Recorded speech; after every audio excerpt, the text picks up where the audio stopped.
C'est quoi l'information? Parce qu'on est dehors toutes les journées. Alors le délibéré sera rendu le 4 janvier prochain et en revanche, malheureusement, Priscilla Madjani est maintenue en détention jusqu'au délibéré. C'est hallucinant. Voilà. C'est pas possible.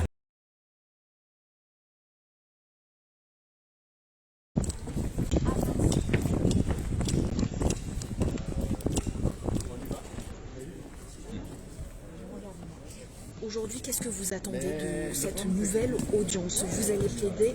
excusez-moi, vous êtes juste dans le cadre, voilà. Qu'est-ce que vous attendez de cette nouvelle audience? Ce qu'on attend, ce que Priscilla attend, c'est que la justice comprenne pourquoi elle a fui avec Camille. Parce qu'elle voulait la protéger, c'est son simple objectif, protéger son enfant. Et donc on va essayer de faire comprendre à la justice les dénonciations de Camille, le fait que sa maman l'a cru, le fait qu'elle a compris qu'elle ne serait pas protégée et qu'elle a voulu la préserver en fuyant. Donc, comment vous allez axer votre plaidoirie sur une mère qui a voulu sauver son enfant coûte que coûte et qui du coup a pris une cavale? Exactement, voilà, elle a essayé les 2 premiers mois à la suite des révélations de sa fille de se faire entendre par la justice et même après toute l'année 2011 elle a communiqué avec le procureur, elle a envoyé des courriers, elle a essayé de redéposer une plainte mais en vain et à la fin de l'année elle a compris qu'elle n'était pas entendue, que sa fille n'était pas crue et donc elle a pris la décision de s'enfuir. Vous avez de nouveaux éléments, lesquels depuis l'audience à Toulon, depuis la première instance? Qu'est-ce qui s'ajoute au dossier? Les nouveaux éléments, c'est que Camille a décidé de porter plainte à l'aide de sa curatrice, puisqu'elle elle a été placée sous curatelle en Suisse, puisqu'elle est encore mineure. Et elle a porté plainte contre son père pour violence psychologique, violence physique et violence sexuelle.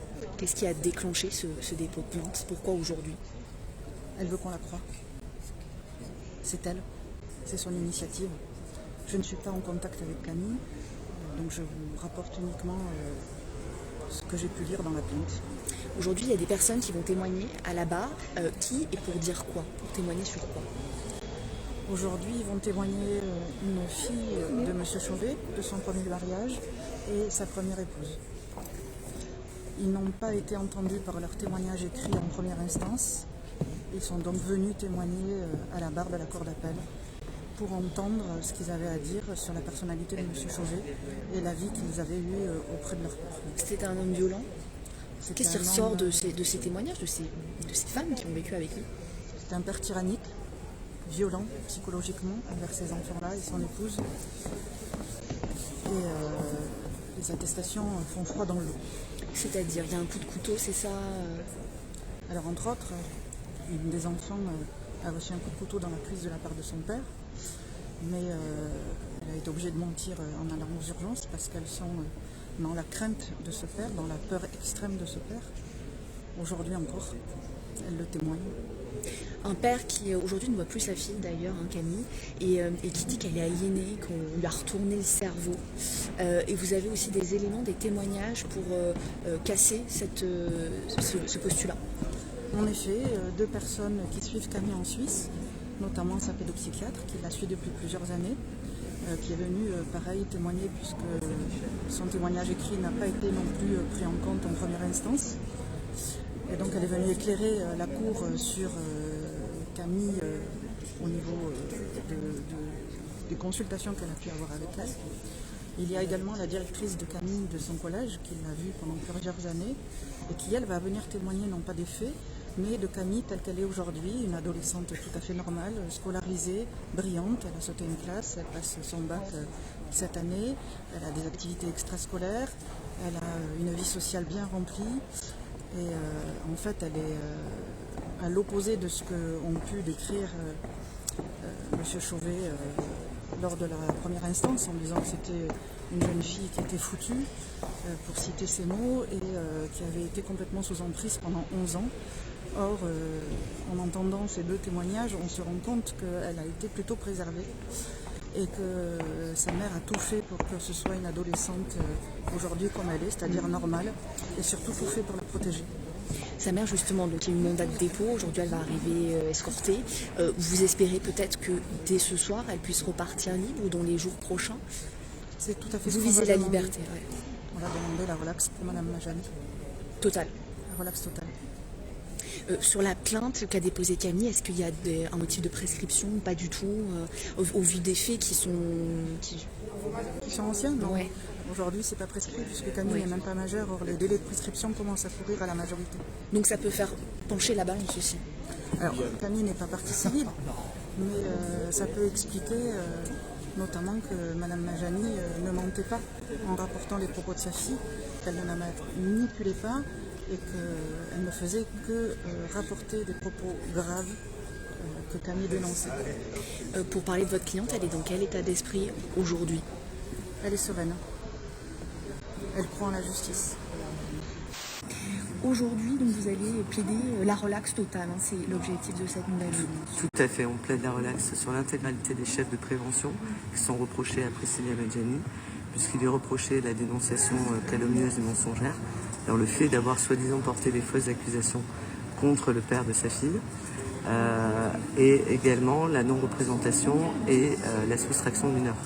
Donc il y a une discussion juridique qui s'instaure, mais en réalité, si on devait résumer l'argumentation de Priscilla Madjani, la question est de savoir, lorsque votre enfant vous fait des révélations de faits qui relèvent de qualifications criminelles, est-ce que vous devez être une mère attentiste et ne rien dire, ou est-ce que vous devez dénoncer les révélations faites par votre enfant au service de police? Donc on estime effectivement qu'on est dans la protection et qu'une mère protectrice n'a que ce choix et que par conséquent on ne peut pas reprocher l'infraction de dénonciation mensongère et calomnieuse puisqu'on ne fait que rapporter les propos d'un enfant, d'une part, et on estime que la non-représentation était justifiée par l'intérêt supérieur de l'enfant, c'est-à-dire la volonté de protéger son enfant et de l'extirper d'un droit de visite qui pouvait la mettre en danger. Par rapport à la première instance à Toulon, sur quels nouveaux éléments, nouveaux éléments viennent étayer le dossier et votre défense? Alors moi je n'étais pas l'avocat de Priscilla Madjani en première instance, mais je pense que la Cour va enfin accepter d'entendre des témoins que la défense a fait citer et qui vont pouvoir apporter un certain nombre de précisions sur le danger que pouvait représenter M. Alain Chauvet pour Camille. Quel type de témoignages? Des témoignages de proches, tout d'abord. La mère, l'ancienne épouse et la fille aînée d'Alain Chauvet née d'une première union. Ensuite, la pédopsychiatre qui suit Camille depuis quelques années et qui est en mesure de témoigner sur qu'est-ce que Camille a à dire sur les faits aujourd'hui. Et tous ces témoins, ils dépeignent finalement quel tableau? C'est à la Cour qu'ils vont regarder leur témoignage, mais je pense qu'ils vont effectivement corroborer ce qu'a dit Priscilla Madjani depuis le début, c'est-à-dire qu'il fallait protéger Camille de son père. Il y a un nouvel élément aussi, c'est que le 18 novembre, donc, Camille a porté plainte pour quoi exactement? Alors Camille a porté plainte pour des violences, pour dénoncer des violences psychologiques, physiques et sexuelles. Cette plainte a été faite en Suisse avec le support de ses curateurs là-bas, puisque elle est sous les autorités suisses, elle est protégée par les autorités suisses qui ont désigné des curateurs qui sont censés l'assister dans ses démarches, et elle a pris la responsabilité avec eux de porter plainte le 18 novembre 2022. Il n'y a pas de prescription pour ces faits-là? Absolument pas, puisque quand un mineur dénonce des faits de nature criminelle et délictuelle en matière sexuelle, d'abord la prescription ne commence à courir qu'à compter de sa majorité, et Camille est aujourd'hui âgée de 17 ans. Ça peut faire changer complètement la balance et la faire pencher de votre côté? C'est ce qu'on espère. On espère d'être entendu et que tous les éléments effectivement qui auraient dû être, on va dire, étudiés, non seulement dans le cadre des procès précédents auxquels Priscilla Madjani n'a pas assisté, mais également lors du procès de Toulon, soient examinés. On veut juste que sa parole puisse être entendue, et on espère que sa parole ayant été entendue à l'aune de tous les témoignages, elle va pouvoir obtenir gain de cause devant la Chambre des appels correctionnels. Merci.